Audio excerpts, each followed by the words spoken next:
guy who's been at the helm of some of the most impressive transformations in the tech world. Meet Mr. Kumar Bhaskar Tiwari. Not only we built a team, but we actually have ensured that the competition is also eliminated in a big way. One of the things that stands out in your career is your ability to lead teams through these technological shifts. We are living in the social age, so a lot of focus on security aspects, comfort, which people need to have, and then we need to make sure that their interests are protected.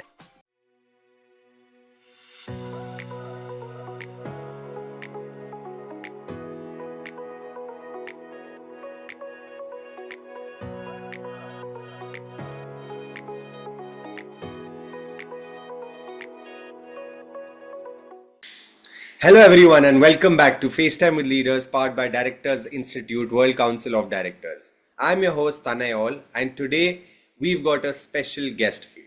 Now I know we all talk about technology, about digital transformations, cloud migrations, agile teams, but here's the thing. It's not just about the tools or systems, it's about the incredible leaders who make sure everything runs smoothly behind the scenes. And today we've got one of those leaders right here with us. Meet Mr. Kumar Bhaskar Tiwari, a guy who's been at the helm of some of the most impressive transformations in the tech world. With over 25 years at DXC Technology, Sir has led massive software development programs, managed teams of hundreds, and saved millions, all while navigating the tricky waters of legacy systems and bringing them into the modern world. And get this, he didn't just sit back and watch these transformations happen. No, he made them happen. So if you're thinking, okay, I'm not in tech or, I don't work in banking or finance, don't tune out just yet. This conversation is about much more than that because it's about leadership, about how to lead in complex environments, how to drive change, and how to make tough decisions that impact not just your team, but the entire organization.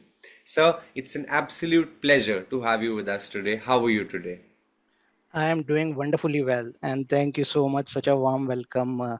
It's so thrilled to be here. I'm extremely excited, a bit curious, a bit nervous. So many thoughts are going through my mind.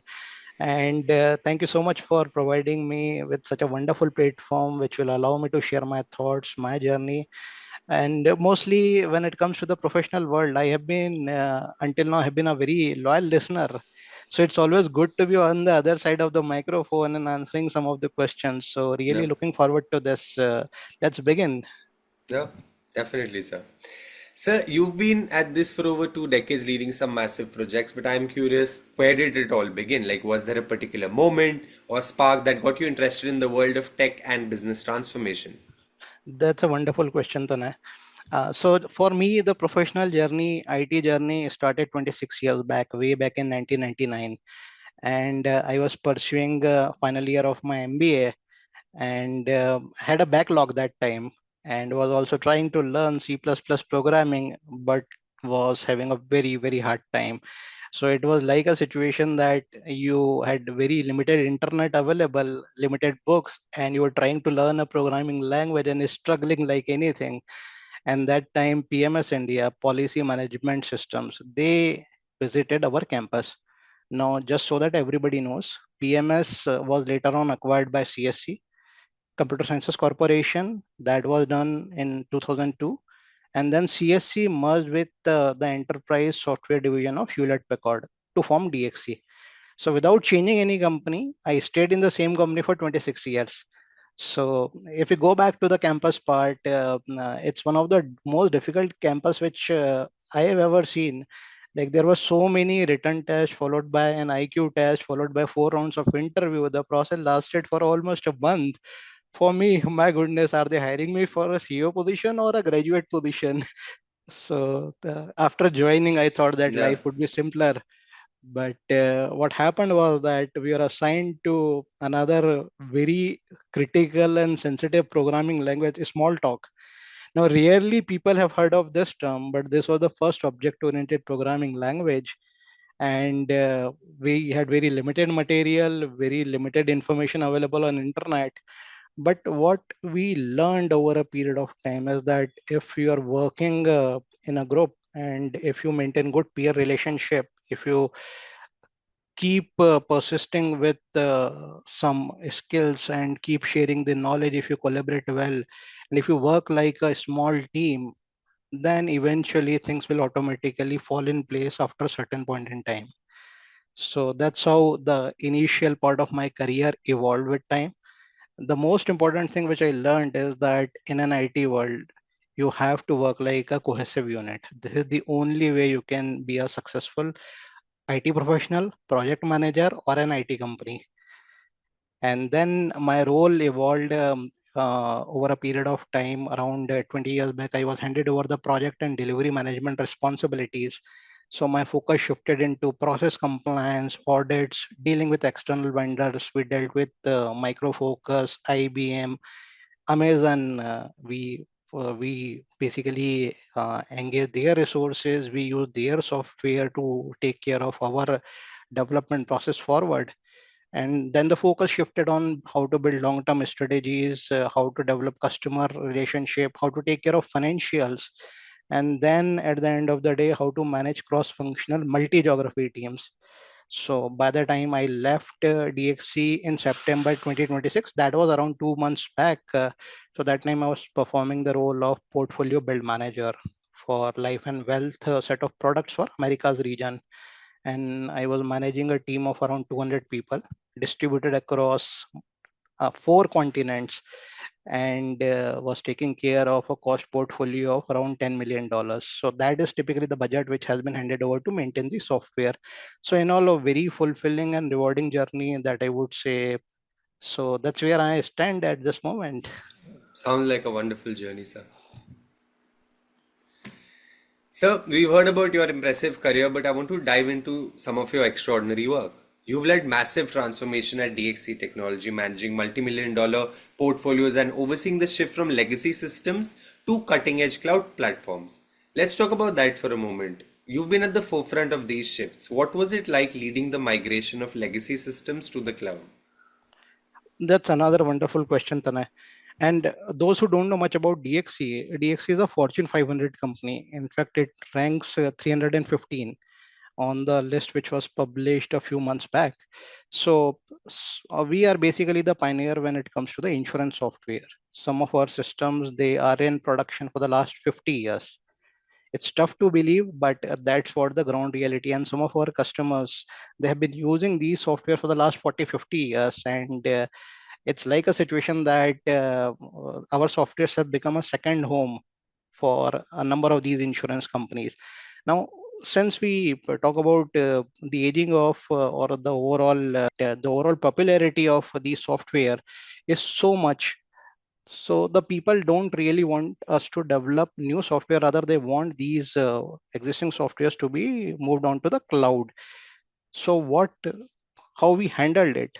Some of these software, they were written in assembler, COBOL, very old technologies. So when we started this journey, we basically collaborated with Micro Focus, IBM, Amazon, and then we ended up choosing AWS as our preferred cloud provider. And then we followed multi round approach, that how to have small wins, at the same time how to look at bigger picture. So typically, there are three phases which you see when you are taking an old legacy application to the cloud. The first one is you typically try a lift and shift approach, where you simply deploy the application on cloud with minimal changes, which is not really a production ready version, but it's like a small win. At least customers and your internal people have some confidence, and at the same time, it gives you time to learn a lot of new things, like how to learn DevOps, how to containerize the code base, how to leverage the features which are available on Amazon cloud. So it's like a thought process change, mindset change of the people who are part of your journey. And at the same time, customers will also need to see that there is a lot for them when it comes to migration to cloud, how they can achieve economy of scale, or how they can improve from the cost perspective. So we did lift and shift, followed by the twofold approach, how to refactor the code. Now, refactoring is a term which is typically used how you can re-architect some of the pieces of code, redesigning of code. And at the same time, this goes hand in hand with replatforming. Replatforming is how you can make it configurable. So if something is running on AWS cloud, can you make it run on Oracle cloud? Can you run on another version of cloud? So that's how we gradually built. We learned a lot of things in the journey. So right from setting up the environments, building governance model, applying security principles, so because this is something which the customers are very actively looking at, and then eventually applying all the DevOps practices, taking our code base to Docker containers, Kubernetes. There is a lot of technical jargons here, but that's how any typical transformation project takes place. And at the end of the day, it's one of those situations where employees ended up learning so much, so many new technologies, tools, their confidence level went up. The customers, they got benefited because of the security mechanism, the availability of cloud. They were able to achieve some cost efficiencies. And for DXC as an organization, we ended up getting more revenue from the same customer. So in all, a wonderful experience. That's how we have handled. And just for the audience, one of our legacy system which we took to cloud a couple of years back, that has actually gone in production last month. So that's a big achievement for us, that the journey which started 4 or 5 years back, finally it has started yielding some very strong results. But the journey takes time, and that is important that our viewers also, that effort also takes time to become fruitful. Absolutely. Yeah. So now shifting gears a little, let's talk about your extraordinary cost saving moves. One of your standard achievements has been shifting a product suite from external providers to an in-house team, saving your organization millions. For those listening who may be facing similar decisions, what was the process of making that call? That's you touched my heart, Tanay, with this question. So basically, what happened here is that 4 years back, our leadership realized that there is one specific development project which has been outsourced. Now, why that was outsourced, how that was outsourced, it's a long story. We'll not go into that, but rather we'll talk about how we handled it. So, DXC realized that there is a very popular product which we call Ingenium, and we have sold 75 licenses across the globe of this product, but the development rights, ownership, the entire team was passed on to a third party vendor, where the contract was written in such a manner that it was entirely written from the vendor perspective. So you won't believe, I read the contract at least 30 times over a period of several weeks, just to go through it again and again, look at the fine prints and see how we can handle everything. So then I was basically handed over the responsibility to build an in-house team right from scratch, because we had absolutely nobody with any prior product experience. And to make the things worse or more challenging for me, the mandate was that no budget has been allocated to you but to build this team. And we were paying that time close to almost 2.4 million per year to the customer. So that's a significant amount which we have been paying, but we are not getting anything concrete out of it. Like there is no provision for functional and technical upgrades, and they were basically using our software, our infrastructure to build their expertise, and then they were reaching out to customers to get direct work from them.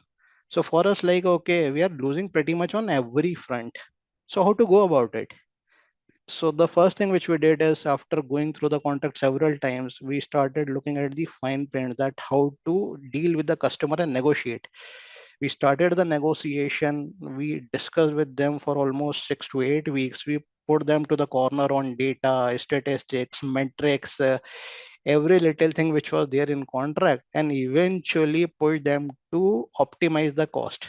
So they ended up reducing the cost by 20% to continue to the work. Otherwise, we simply told them, if you do not optimize the cost, we'll shut down the project. And you know that it's a dead product for us. So that's how the negotiation started, and they eventually reduced the cost by 20%, which became our budget. So that's how we started. With Yeah. no budget, we ended up having some budget. So we ended up then opening some recruitment demands. Now, how to hire people? Because the customer was having a team size of around 56 people that time, and we had none. So We started using LinkedIn, different networking channels, Naukri, jobs ahead.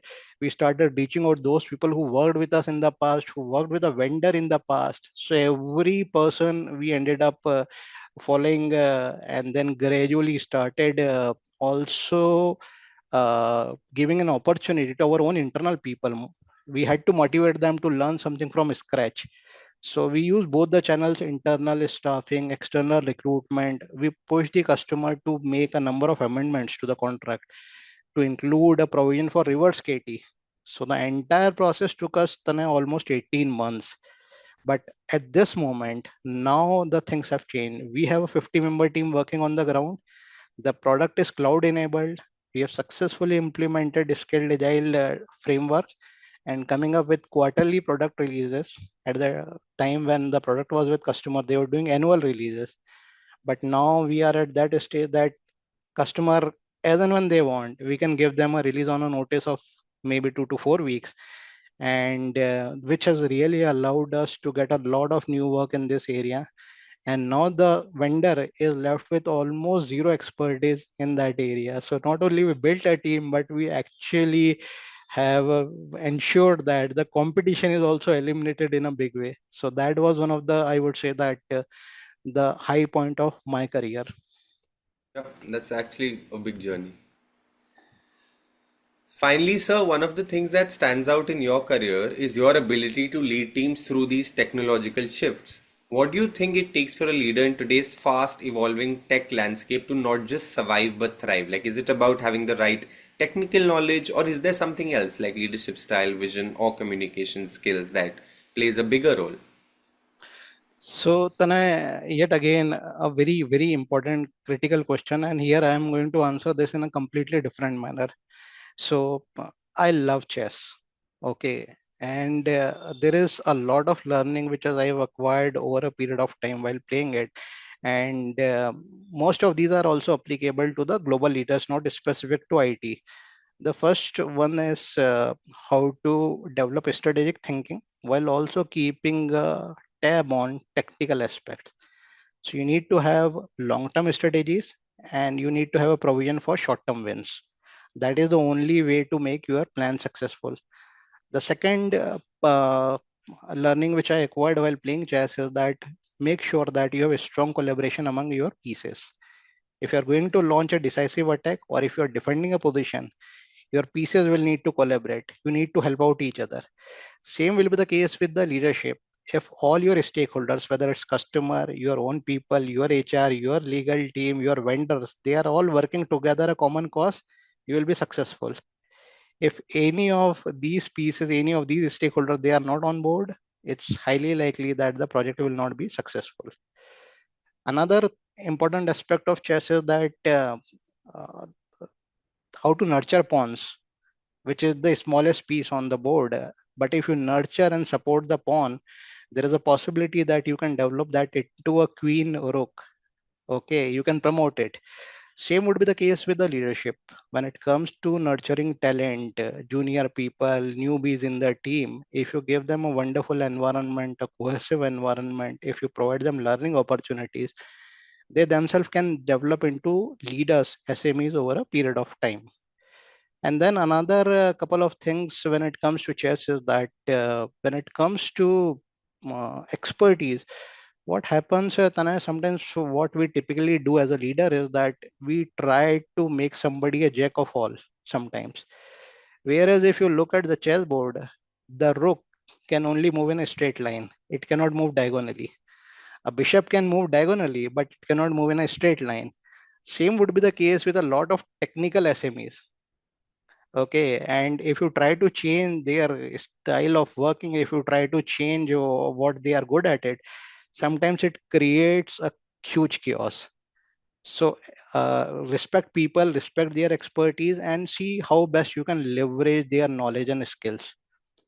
And finally, the most important aspect which I learned while playing chess is that sometimes achieving a draw is a wonderful result rather than you losing the battle. So it's like a situation that look for options which are win-win, whether it's a win-win option between you and your employees, whether it's a win-win option between you and regulators, whether it's a win-win option between you and vendors or with customers. So a lot of times when you deal into that situation, if both the sides they see that they are getting something back, it's highly likely that you will reach a common ground and you will be able to reach consensus rather than you trying to win every battle and then you losing a customer from a longer term perspective. So that's another important lesson. So if some of these aspects are taken care by the leaders, I think things will fall in place. Yeah, I hope audience is taking notes because that was a brilliant list of points that, like you said, compared to chess, there is so much that is parallel that can be drawn in our real lives while working or even in general, I guess. Right. Yeah. Okay, sir, now time to shift moods a little bit. It's time for a very own rapid fire round. So requesting you to, come up with quick answers to these questions that we Sure. have. So are you ready? Absolutely. Perfect. What's the first thing you do when you wake up in the morning? Play a game of chess, 1 minute game with 1 second increment to make Oh, sure that my eyes are wide open. lovely. If you could teleport anywhere in the world right now, where would you go? See, these days people are aspiring to go to Mars, but for me, Switzerland is the place I definitely like to visit. Yeah, great. What's your go-to comfort food after a tough day? I would say some South Indian food and along with a filter coffee, Oh, nothing like lovely. it. What's the last TV show you binged watched? In fact, you won't believe, but your shows. Industry Magnet is something that I've been binge watching for the Oh, last few days, and it's so fascinating and interesting to learn from industry stalwarts from different field, different areas, and the way they mm-hmm. are sharing their vision, thoughts. Yeah, So that's something which I have been focusing upon for the last few days. lovely, sir. If you could switch lives with someone for a day, who would it be? I would actually take two names. Okay. First one is Mr. Warren Buffett, the Mm-hmm. ultimate investment guru. What goes through his mind? How is he able to make such wonderful investments across the globe? Yeah, yeah, And the second person is that people, uh, everybody in the world knows him, Shah Rukh Khan. And that's primarily because his tremendous sense of humor. yeah, So his stage presence, his screen presence. So I would definitely like to be in his shoes someday. lovely. What song can you listen on repeat without ever getting bored? So these days, Sayyara Reprise by Shreya Ghoshal is Okay, pretty much on my list. So every day, at least once, I listen to this song. okay. Your favorite book or author? The Psychology of Money by Morgan Housel, and how to respect money, how to treat money, and how to make sure that we leverage the investment philosophy. So that's one of the very interesting books, and I think that every professional should be having a look at this book. Yeah. If you weren't in tech, what career would you have pursued? So, Tanay, basically, I had a setback in my career way back in 1994-95. I was aiming for defense services, but eventually got rejected in the SSB interview round. So, if it had not been IT, I would have been in the defense sector. Yeah. What's the last thing you Googled? Gift City. So that's something which has recently came up in Gujarat, Hmm. and it's a wonderful initiative by Government of India, especially for the people who are NRIs who would like to invest in dollars. So this Gift City provides you that option. So I'm researching a lot around this topic these days. Yeah. Your favorite way to unwind after a busy day at work? Maybe listening to some old Bollywood songs. Okay. One thing you've always wanted to learn but haven't had the chance yet. I won't really say that I haven't had the chance, but I would love to learn swimming. Okay. If you could have dinner with any three people, living or dead, who would they be? They all are living people. They are all living legends. It will be Okay. Kapil Dev, Yeah. Mahendra Singh Dhoni, and Harmanpreet Kaur. They all are Oh, World Cup winning captains. So I would yeah. like to go on a date with all three of them. Lovely, sir. Lovely answers, sir. That gets us to the end of the rapid fire round. Now back to the slightly more serious questions. Sure. So, as we know, the world of technology and business can be a fast paced, high pressure environment. But beyond the systems and processes, I want to talk about the values that guide your decisions. The tech industry has seen its share of challenges, from data privacy issues to ethics in AI and automation. When you look at these issues, what's the biggest lesson for today's leaders, especially in an industry where decisions can impact people at such a global scale? So, Tanay, software is just not a product the way I see it. We have to build it with a lot of foresight, and we have to lead the software development with a lot of responsibility. It's not only about shipping the products, it's basically we're trying to shape up the way society operates. We are changing their mindset, and great leadership in the IT sector is about taking the responsibilities to make sure that people feel secure. We are living in the social age, so a lot of focus on security aspects, comfort which people need to have, and then we need to make sure that their interests are protected. So if we talk about some of the challenges which IT companies they typically face, their privacy concerns, their ethics related concerns. In fact, even the global giants, Facebook, Meta, and Google, they have also seen some issues in the past.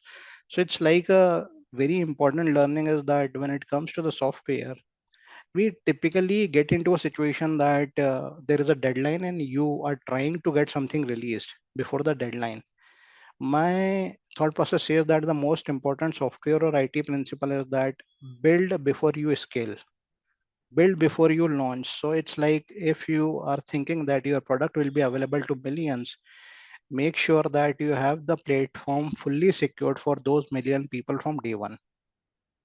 It cannot be like you are working on MVP, which we typically say that minimum viable product. You have launched it with limited features and then the customer is struggling because once the trust is broken, Tanay, there is no way to regain it, especially when it comes to the IT companies, IT products. If you see some issues with any of the applications website, it's highly unlikely that you will ever touch it again.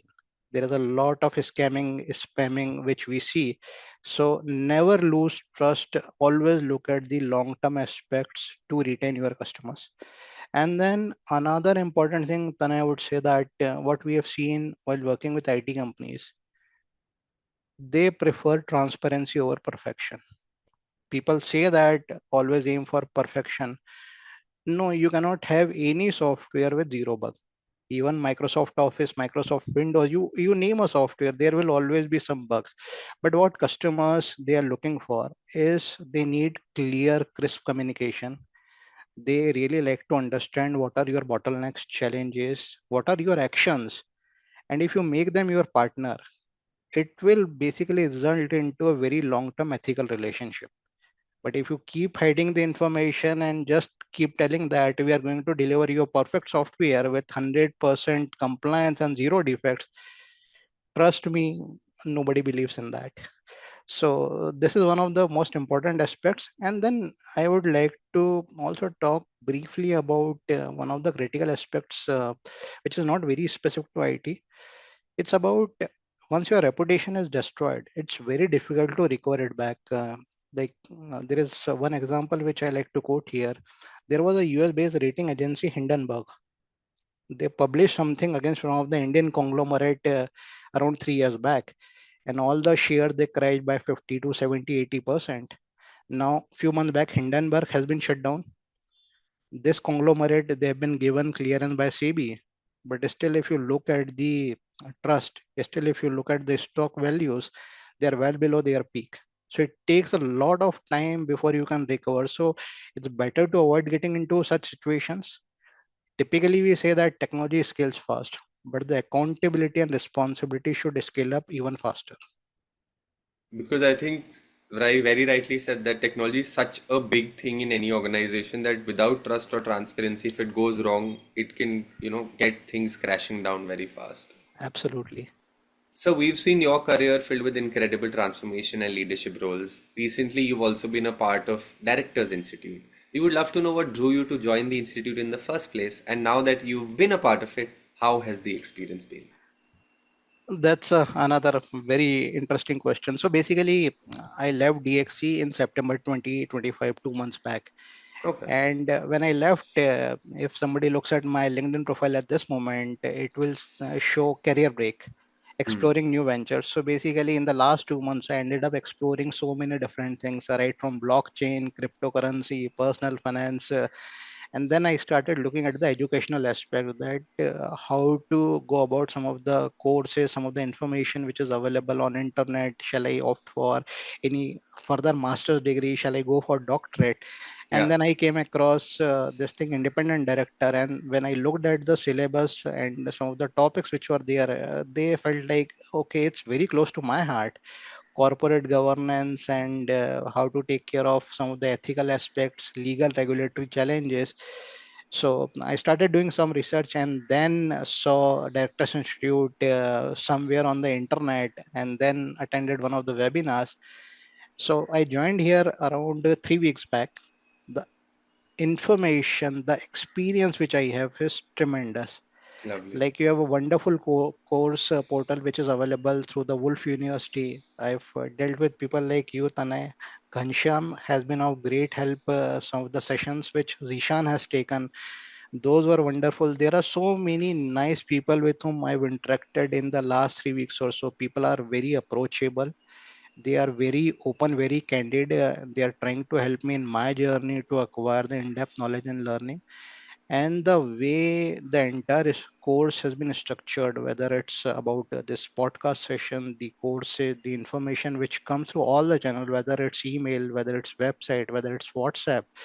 When you see information coming through multiple sources, sometimes it's difficult to digest, but at the same time it keeps you reminding that, man, you have to look at this. Yeah. So I would say that very interesting experience, and I'm really fascinated and really looking forward to collaborate with this team for the next 4 5 months time frame. And hopefully I'll be able to complete my certification sometime next quarter. That's what I'm aiming for, and that cannot be possible without your support. Lovely, sir. Thank you so much, firstly, for those kind words, sir, because it's been an insightful conversation today. From leading massive tech transformations to discussing the core principles of leadership, governance, and ethics, it's clear that your approach is rooted in vision and a deep commitment to creating lasting impact.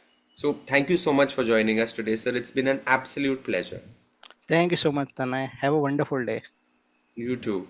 To our listeners, I hope today's episode has given you not just insights into the tech world, but also deeper understanding of the values that truly drive effective leadership. So, whether you're in tech, business, or any field, the lessons Mr. Tiwari shared are universal. Leadership is about people, integrity, and the long term vision that guides us. I'm Tanning All, signing off. So, until next time, take care, keep pushing the boundaries, lead with purpose, and of course, as I always say, have fun in your journey. Thank you so much.